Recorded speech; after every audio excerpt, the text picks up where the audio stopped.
Practical 46 add and manage comments, જ્યાં add comments, review, new comment દ્વારા કોઈપણ text પર કોમેન્ટ આપી શકાય છે.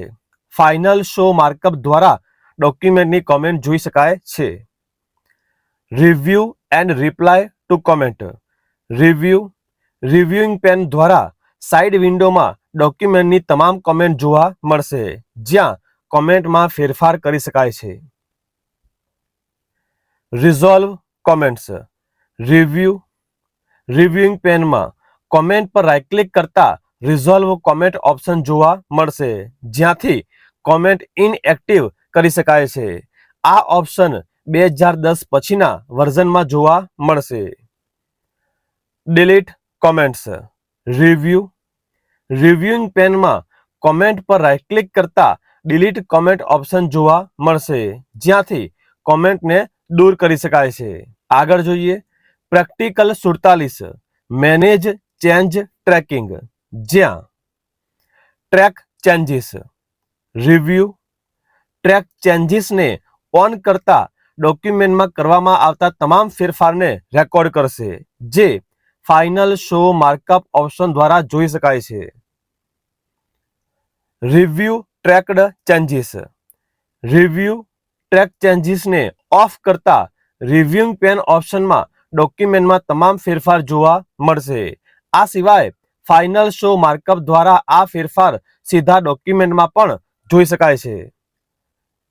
Accept and reject tracked changes, રિવ્યુઇંગ પેનમાં આપેલા ફેરફાર પર રાઇટ ક્લિક કરતા એક્સેપ્ટ અને રિજેક્ટ જોવા મળશે, જ્યાંથી યોગ્ય લાગે તેવા ફેરફાર એક્સેપ્ટ, બાકીના ફેરફારને રિજેક્ટ કરી શકાય. Lock and unlock change tracking,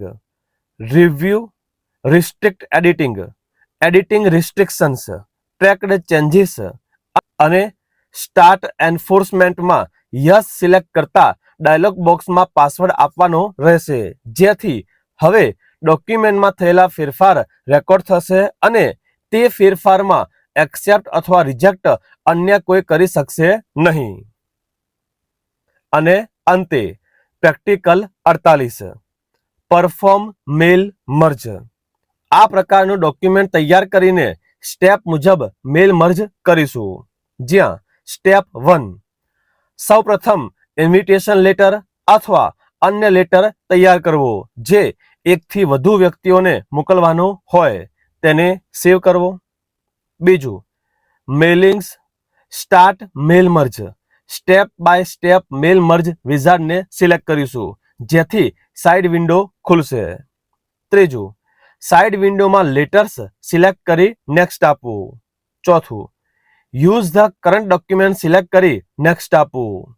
પાંચમું type a new list create દ્વારા નવું એડ્રેસ લિસ્ટ તૈયાર કરવું અને સેવ કરવું, પછી નેક્સ્ટ આપવું. 6 મોર આઇટમ્સ દ્વારા નવી વિન્ડોમાં ફિલ્ડના નામ જોવા મળશે, જેને ડોક્યુમેન્ટમાં ઉમેરવા.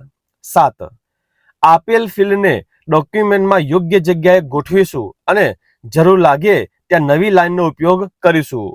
8 next preview your letter option દ્વારા લેટરનું પ્રિવ્યુ જોવા મળશે, જ્યાં નેક્સ્ટ અને પ્રીવિયસ દ્વારા જોઈ શકાશે. 9 next complete the mail merge આપતા મેલ મર્જનું કાર્ય પૂર્ણ થશે. 10 પ્રિન્ટ ઓપ્શન દ્વારા એક જ ડોક્યુમેન્ટની અલગ અલગ એડ્રેસ ધરાવતી પ્રિન્ટો મેળવી શકાશે. ત્યાર પછી એક્સરસાઇઝ.